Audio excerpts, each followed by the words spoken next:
Hello student, मैं मोहित गुरुजी platform पे आप लोगों का स्वागत करता हूं। आज मैं पार्ट 2 लेके आया हूं। अनसॉल्व कक्षा 10 का हल है, जिसमें 6 क्वेश्चन तक मैंने बात कर लिया था। 7वां क्वेश्चन है, दो बिंदुओं 2,3 और 4,1 के बीच की दूरी होगी। तो देखिए, दो बिंदु दिया गया है, तो दो बिंदुओं के बीच की दूरी का सूत्र होता है under root x2 minus x1 का whole square plus y2 minus y1 का होल स्क्वायर। अब देखिए, जो बिंदु दिया गया है वो क्या है, 2,3 और दिया गया है 4,1। तो दो को हम लोग x1 बोलेंगे, 3 को हम लोग y1। ठीक, इस तरीके से ये हमारा, ये ऐसा कर लीजिए आप, ये हमारा x1 है और ये हमारा y1 है। इसी प्रकार ये हमारा x2 है और ये हमारा क्या है, y2 है। अब ये जो वैल्यू निकली है ये इसी में रख दीजिए। x1 का मान कितना है, 2 है, और x2 का मान कितना है, 4 है। यहाँ रख दीजिए अंडर रूट x2 का मान 4 माइनस x1 का मान कितना है, 2। 4 माइनस 2 का होल स्क्वायर प्लस y2 कितना है, 1 माइनस y1 कितना है, 3। 1 माइनस 3 का होल स्क्वायर। इसके आगे देखिए, 4 में से 2 निकालेंगे आप, यहाँ माइनस का लगा है चिन्ह। 4 में से 2 निकालेंगे 2 का वर्ग कितना हो जाता है, 4 प्लस 1 में से 3 निकालेंगे कितना आएगा, -2 और -2 का वर्ग। तो -2 का वर्ग मैं डायरेक्ट यहाँ पे क्या लिख दूँ, 4। -2 का वर्ग में क्या लिख दूँ, 4। तो ये कितना हो गया, 4 प्लस 4 कितना हो जाएगा, 8। और 8 को मैं क्या लिख सकता हूँ, 2 अंडर रूट 2। ठीक है, किस प्रकार, यहाँ देखिए 8 का मतलब हो गया 4 गुणे 2। 8 को मैं 4 गुणे 2 लिख सकता हूँ। 4 का वर्गमूल कितना हो गया, 2, और 2 को मैं वैसे ही लिखूंगा अंडर रूट 2। तो 2 रूट 2 आ गया। तो ये ऑप्शन है आपका कौन सा, बी नंबर। ठीक, इसी प्रकार अब मैं 8वां क्वेश्चन देखूंगा। 8वें क्वेश्चन में कह रहा है, यदि द्विघात समीकरण 3x² minus 12x plus m बराबर 0। देखिए, यहाँ पे दिया गया है द्विघात समीकरण 3x² minus 12x plus m बराबर क्या दिया गया है, 0 के मूल कह रहा है बराबर है। यहाँ देखिए, इस टॉपिक यहाँ पे ध्यान रखिएगा कि मूल कैसे हैं, बराबर हैं। तो जब बात करें मूल क्या है, बराबर है, मूल बराबर। तो मूल बराबर होने के लिए विविक्तर का एक सूत्र होता है b² माइनस 4ac बराबर किसके, 0 के। तो ये हमारा जो है 3x² minus 12x plus m बराबर जो 0 दिया गया है, ये हमारा a का मान कितना दिया गया है, 3। यहाँ देखिए, इससे भी तुलना कर लीजिए, ax² plus bx plus c बराबर 0 से तुलना करने पर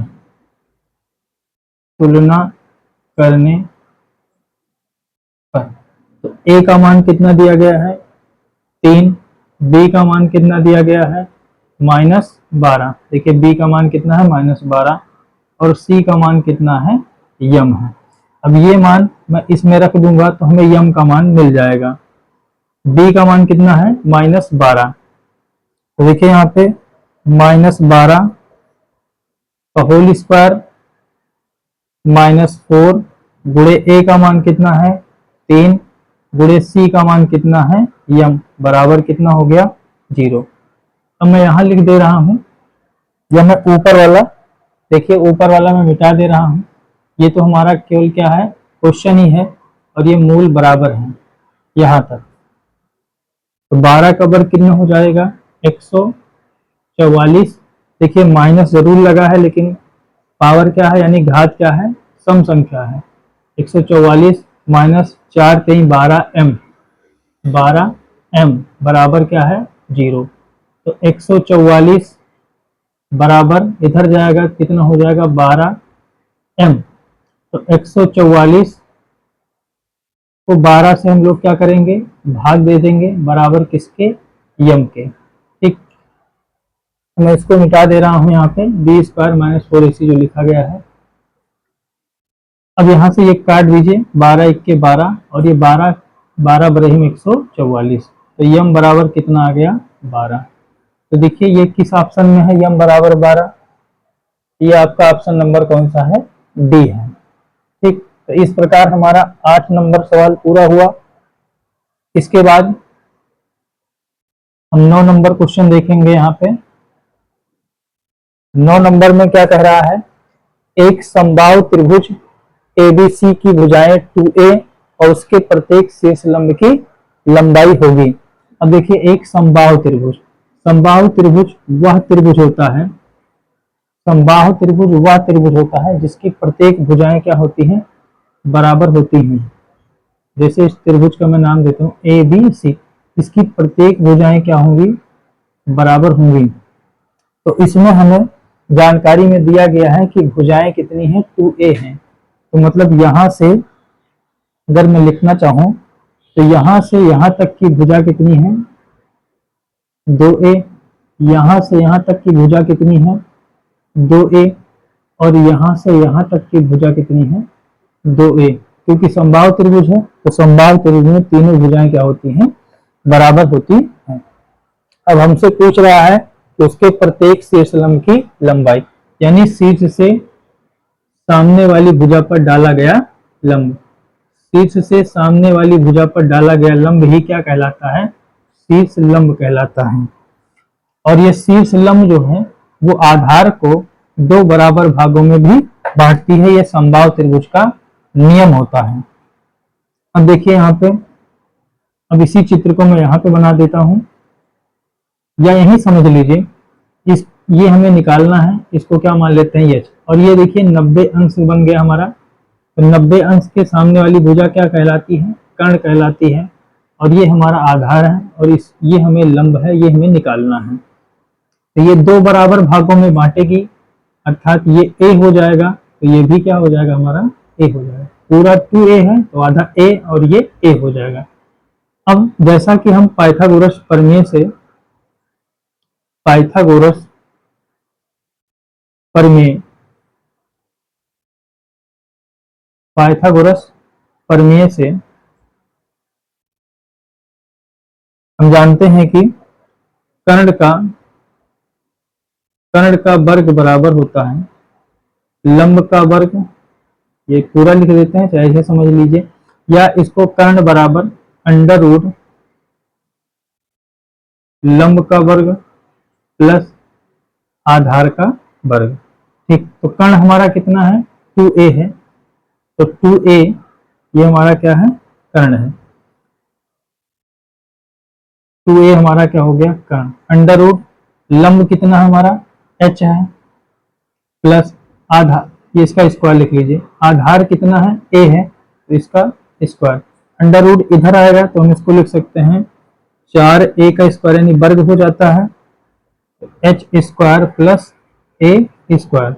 ए स्क्वायर इधर ले आइए तो 4a स्क्वायर माइनस ए स्क्वायर बराबर क्या हो जाएगा एच स्क्वायर। तो देखिए यहाँ पे एच स्क्वायर बराबर ये 4a स्क्वायर में से a स्क्वायर घट जाएगा तो एच स्क्वायर बराबर कितना हो जाएगा 3a स्क्वायर। तो एच बराबर कितना हो जाएगा, ये स्क्वायर इधर जाएगा तो अंडर रूट 3 और a स्क्वायर का कितना हो जाएगा a। तो एच बराबर कितना आ गया अंडर रूट 3a, यानी यही शीर्ष लंब है जिसको मैंने एच माना था। तो ये आपका ऑप्शन नंबर कौन सा है सी सही है। अब इसके बाद हम क्वेश्चन नंबर 10 देखेंगे। तो क्वेश्चन नंबर 10 में देखिए, क्वेश्चन नंबर 10 है, दिया गया है साइन 27 डिग्री बटे कॉस 63 डिग्री का मान होगा। तो देखिए साइन 27, अब हम लोग जानते हैं कि प्रथम चतुर्थांश में 90 माइनस थीटा का प्रयोग करते हैं तो उसमें सबका धन होता है, यानी सबका धन होता है। तो देखिए साइन का हमें साइन 90 माइनस थीटा में क्या होता है, कॉस थीटा होता है। तो हम इसी का प्रयोग यहाँ करने वाले हैं, चाहे इसको बदलिए चाहे इसको बदलिए, एक को ही बदलना है। तो साइन 27 डिग्री को हम लिख सकते हैं 90 डिग्री माइनस 63 डिग्री बटे cos 63 degree. Sine 90 minus theta में क्या होता है, कॉस थीटा। अभी देखो यहाँ पे बताया गया, तो कॉस 63 डिग्री बटे कॉस 63 डिग्री, दोनों बराबर आ गए, अंश और हर बराबर हो गया, कट के कितना हो गया, 1 हो गया। तो देखिए साइन 27 डिग्री बटे कॉस 63 डिग्री का मान क्या होगा, 1 होगा। ठीक, तो इस तरीके से इसके बाद हम 11 नंबर क्वेश्चन देखेंगे। दिया गया है काश ए बराबर √3/2 हो तो साइन 2a का मान ज्ञात कीजिए। अब देखिए इसको लगाने का बहुत सारा तरीका है। जब आपको साइन 2a का सूत्र पता है तो आप डायरेक्ट लगा सकते हैं, नहीं तो आप इसको पाइथागोरस प्रमेय यानी संपूर्ण त्रिभुज बना के भी लगा सकते हैं। एक, अब देखिए साइन 2a का सूत्र होता है, पहले यहाँ सूत्र देख लेते हैं साइन 2a का। साइन 2a बराबर 2 sine a into cos a, ये सूत्र होता है। चाहे आप अलग अलग निकाल के इसको बता सकते हैं, a और ये b है और ये हमारा c है, काश a। अब देखिए लाल बटे कक्का से काश थीटा बराबर आधार बटे कर्ण। देखिए साइन थीटा बराबर होता है लंब बटे कर्ण, काश थीटा बराबर आधार बटे कर्ण, टेन थीटा बराबर लंब बटे आधार। तो हमें काश थीटा यहाँ दिया गया है, यानी काश ए आधार बटे कर्ण। तो आधार कितना है, √3 और कर्ण कितना है, 2। अब हमें ये पता चल जाए, तो क्योंकि साइन में हमें लंब बटे कर्ण यानी लंब की आवश्यकता है, तो लंब पता चल जाए तो ये हम इसका मान निकाल सकते हैं। तो देखिए पाइथागोरस प्रमेय का सूत्र लगाते हैं। तो यहाँ सूत्र देखिए यहाँ पे मैं लगा दे रहा हूँ, कर्ण या लंब का वर्ग या लंब बराबर √ कर्ण में से आधार को माइनस कर लीजिए, कर्ण का वर्ग माइनस आधार का वर्ग। तो देखिए कर्ण कितना दिया गया है, कर्ण हमारा कितना है 2 और 2 का वर्ग कितना हो गया 4। आधार कितना दिया गया है √3, √3 का वर्ग कितना होता है 3। तो 4 में से 3 गया 1, यानी √1 का मतलब कितना हो गया 1। तो ये हमारा कितना आ गया, यहाँ पे ये हमारा आ गया लंब 1, तो लंब 1 आ गया। अब इसी में हम जो है इसका मान रख देते हैं। देखिए यहाँ पे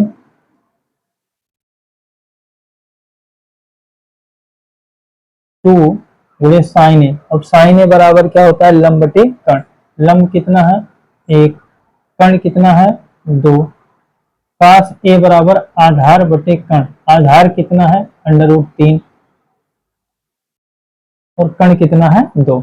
तो 1 2 से ये 2 कट जाएगा, तो कितना आ गया √3 बटे कितना आ गया 2 आ गया। तो देखिए यहाँ पे इसका मान कितना हो गया, साइन 2a का √3/2 आ गया। अब इसको देखिए 1 + tan स्क्वायर ए, क्वेश्चन नंबर 12 बटे 1 प्लस क्या है काट स्क्वायर ए, 1 + tan स्क्वायर ए बटे 1 + काट स्क्वायर ए। अब इसको देखिए हल करते हैं।